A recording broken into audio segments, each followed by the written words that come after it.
Well, I noticed the word juvenile that you used, especially for the Congress party. If you were a politician, I would have asked you to elaborate because that's what makes for a good headline. But since you are an author, I'll let our viewers understand what your reference was to. But let me ask you now on the book itself and on Savarkar as you write.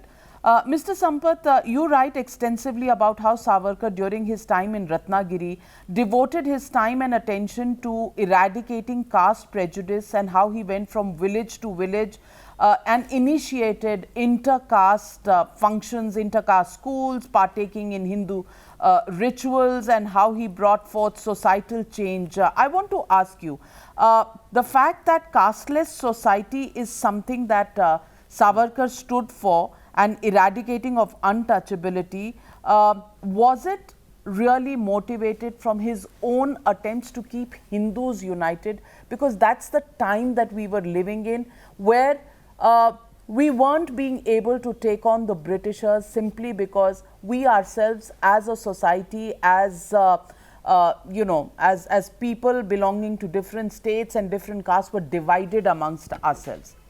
To an extent, that is true, because one motivation was certainly a consolidation of the Hindu society, the Hindu Sangathan that the Hindu Mahasabha always stood for, where if you remember, this is also the time of the communal award.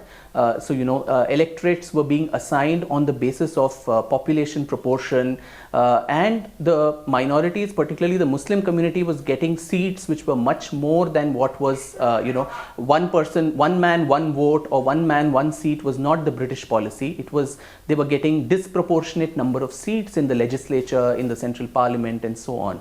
So in such a scenario, it was very necessary that the different sects and subsects which were there within the Hindu fold, instead of enumerating themselves in the census as, say, Arya Samajis or Sanatanis and all of that, Brahmo Samajis and all that, the common word of Hindu, to also maintain your numbers, which were very important during that time, and on the basis of which government policies were being decided, that had to be made. But I don't think it was only expediency on the political side or numerical strength that mattered to Savarkar, because right from his Hindutva treatise, which he wrote in the Ratnagiri prison in 1923, he speaks about the 7 shackles or the bandis that hold the Hindu society. Vedokta bandi, or where the Vedas, he thought, were universal knowledge and not the preserve of just the Brahmin community, and so this had to be universalized. Vyavsay bandi, where a profession you take to based on merit and not based on heredity itself. Sparsha bandi, or untouchability, which had to be eradicated completely. Samudra bandi, crossing the seas was a legitimate thing according to him and did not lose to loss of caste. Then you had Shuddhi bandi, those who were forcibly converted out of Hinduism. Was there a way to bring them back into the fold, the Ghar Wapsi of today, which the Arya Samaj actually propounded. So Shuddhi was something he propounded. Roti bandi and Beti bandi, which was intercaste dining and intercaste marriage.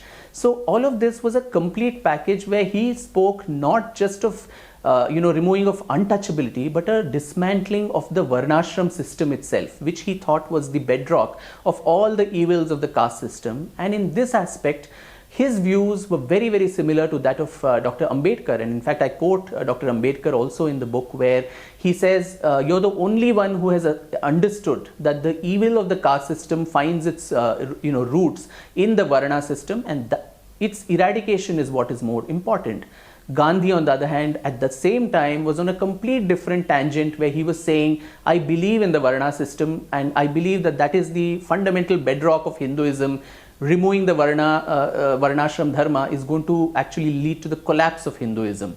And he also famously said, everybody cannot become a viceroy or a prime minister. You had to be born in a particular family, you had to have certain leadership genes, only then you can aspire to the highest post, which was, I think, very, very antithetical to what democracy is, where a chai wala can become a prime minister. You don't have to be a dynast to actually aspire for the highest post in the country. So it's very interesting to see that, in this time, the annihilation of caste, was something that the father of Hindutva was sharing his views with Dr. Ambedkar.